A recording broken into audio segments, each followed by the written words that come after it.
Hi all, welcome back to our channel Charan's Diary.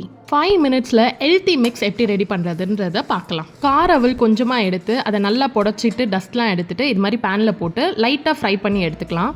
ஒரு 5 to 6 table spoon எடுத்துக்கோங்க. Next வந்து ஒரு 10 பாதாம் எடுத்து ஃப்ரை பண்ணிக்கோங்க. அது ஃப்ரை ஆனதுக்கப்புறமா ஒரு 10 கேஷ்யூஸ் எடுத்துக்கோங்க. அது வந்து லைட்டாக கலர் சேஞ்ச் ஆகிற வரைக்கும் நல்லா ஃப்ரை பண்ணி எடுத்துக்கோங்க. அதையும் தனியாக எடுத்து வச்சுட்டு நெக்ஸ்ட் வந்து வால்நட் தனியாக கொடுத்தா சில குழந்தைங்களாம் சாப்பிட மாட்டாங்க. இது மாதிரி பண்ணி கொடுத்துடலாம். Walnut, sunflower seeds, pumpkin seeds, அப்புறம் இந்த ஜவ்வரிசி இது எல்லாத்தையும் நல்லா ஃப்ரை பண்ணிவிட்டு ஆற வச்சு பொடி பண்ணி எடுத்துக்கலாம்.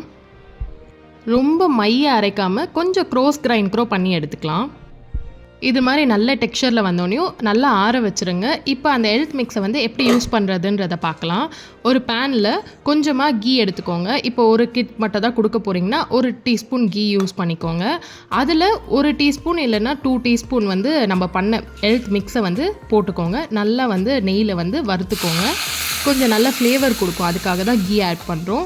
அதுக்கப்புறமா கொஞ்சமாக பால் ஆட் பண்ணி அந்த கட்டிலாம் இல்லாமல் எந்த லம்ஸும் ஃபார்ம் பண்ணாமல் பார்த்துக்கணும்.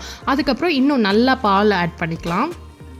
ஒரு கிளாஸி டெக்ஸ்சர் கிடைக்கும் அண்ட் நல்லா திக்காகிடும். ஸோ அந்த டைமில் நாட்டு சக்கரை அண்ட் இன்னும் எக்ஸ்ட்ராவாக எவ்வளோ பால் தேவையோ அதை ஆட் பண்ணிக்கலாம். அவ்வளோதான், சூப்பர் டேஸ்டியான ஹெல்த் மிக்ஸ் ட்ரிங்க் வந்து ரெடி ஆகிடும். சூப்பர் ஹெல்த்தி ட்ரிங்க் கிட்ஸ்க்கு கண்டிப்பாக ட்ரை பண்ணலாம். மீதி இருக்கதை இந்த மாதிரி ஏர்டைட் கண்டெய்னரில் போட்டு வச்சுக்கிட்டிங்கன்னா 3 months கூட சூப்பராக இருக்கும். டக்குன்னு ஈஸியாக பண்ணுற ஹெல்த் மிக்ஸை உங்கள் கிட்ஸ்க்கு கண்டிப்பாக ட்ரை பண்ணி கொடுங்க, அவங்களுக்கு ரொம்ப பிடிக்கும். தேங்க்ஸ் ஃபார் வாட்சிங். நெக்ஸ்ட் ஒரு இன்ட்ரெஸ்டிங் வீடியோவில் உங்களை மீட் பண்ணுறேன். அது வரைக்கும் பாய்.